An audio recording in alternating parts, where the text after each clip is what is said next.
Login failed on BlueVine Fix. You're trying to log into your BlueVine business account to check invoices or manage payments, but suddenly the screen flashes login failed. It's annoying, but before you assume something's wrong with your account, here's what's really going on and how to fix it fast. Step 1. Check your connection.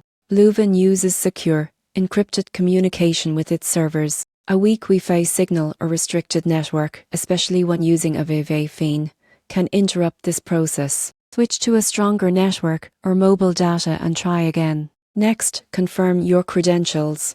Most people get this wrong, but BlueVine passwords are case sensitive and sometimes reset automatically after multiple failed attempts. Try typing your email and password manually, and if that doesn't work, use forgot password to reset your access. If you're logging in through the app, make sure it's up to date. Older versions of BlueVine can experience login bugs when the servers get updated. Head to your app store and install the newest version before trying again. Still getting errors? Clear the app cache or reinstall it completely.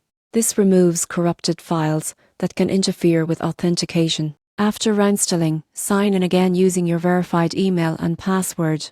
Also, check your two-factor authentication. BlueVine requires security codes sent by text or email. If you don't receive one, look in your spam folder or verify that your phone number is still linked to your account. Finally, it's possible that BlueVine servers are undergoing maintenance. This happens occasionally, especially during security updates. Waiting 10 to 15 minutes usually solves the issue once systems are back online. So the next time you see login failed, remember, check your connection, update your app, verify your credentials, and clear your cache. In most cases, these steps will fix your BlueVine login in under 5 minutes.